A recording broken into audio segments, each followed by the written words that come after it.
Hey beer tubers, welcome back to another episode of San Diego Beer Vlogged. We're going to be doing a collaboration beer from Russian River. We're going to be looking at Redemption with Peter, the Master of Hoppets, and Jakob, the Lord of Malts. So thank you guys for joining me. I sent him this beer in our big, massive beer trade we did, and I'm finally getting around to actually reviewing it. I've had this beer a long time, and finally going to take a look at it in review form. So let's get this thing popped. Yeah. I like using this tulip glass for Yeah, it's a nice Belgian glass. pale ales. It is a really nice glass that Yeah, there is a name for this type of glass, and I don't remember what it is. it's got some weird name. Mikeller and Brewdog uses it too. Yeah. I'm getting these. I'm getting. Yeah. So Oh Simon, if you're watching this from the Real Ale Guide, it says yeast sediment to remain in the bottle. So if you get a Russian River beer, leave it in. But Okay, Jakob, we got failed. Yeah, we got a little. Unfortunately, I did get some yeast in mine as well, so I don't think. Well, we still have a big sludge of it here in the bottom, Okay. so Yeah. I think we're okay. We're gold.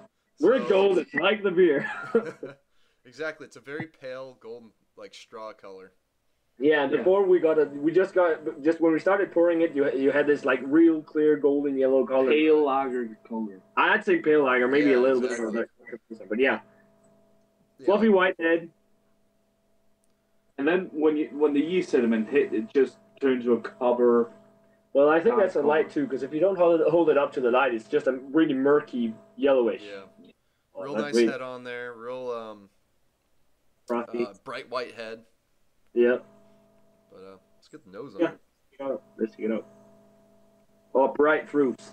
Yeah, very that bright yeast estery character. Yeah, like green apple kind of pear notes. Oh, this is a beer I think that will be so nice on a hot summer day. Yeah, exactly. Even though we're in December. Yeah, you kind of get that sort of like lemony, citrusy character. Yeah, really nice estery, fruity estery character. A little bit of like a subtle spiciness in there. Exactly. Yeah, just a very mild like pepper. Coriander, peppery, kind of, yeah. But yeah, not too much to the aroma, but it's a Belgian single, Just, so yeah, it's meant to be like a real refreshing, easy drinking beer. So yeah. Can we give it a taste? Yeah, let's dig in. Cheers.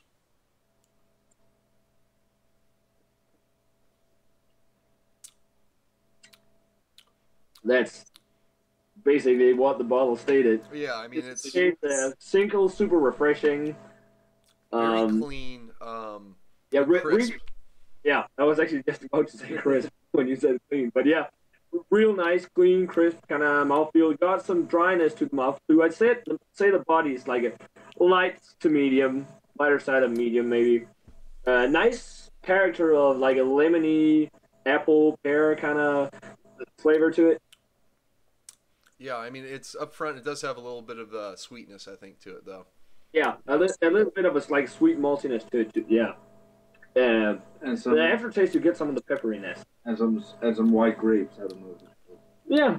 Yeah, like there's definitely some like a breadiness that I'm sure they're using like a Pilsner type of malt in this beer to keep it really light, so you kind of get that sort of light bready character kind of up front.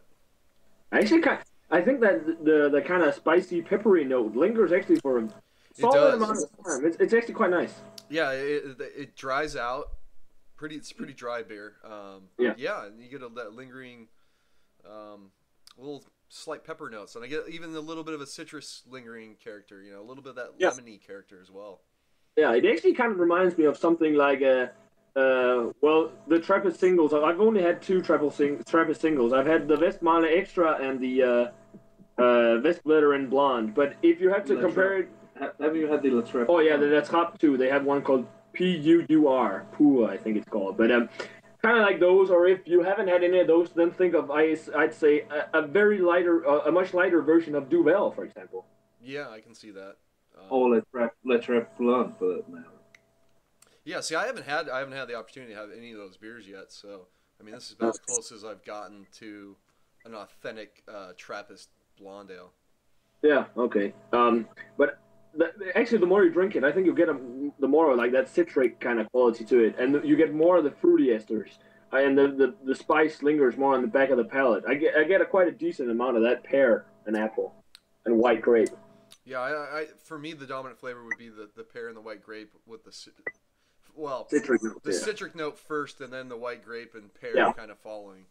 The citrus like hits you at first just for some seconds, and then it goes into this nice fruity ester. Well, it's a real nice beer. Now we're kind of drinking it in the wrong season, but if you were to drink it in the summertime, this would be like really nice and refreshing. And rating wise, for me, this is a really nice single. It's a pretty good interpretation of the Belgian ones. I'm gonna give it a solid 80. I really like it. It's very well done. Yeah, I'm right there with you. I was actually thinking 80 as well.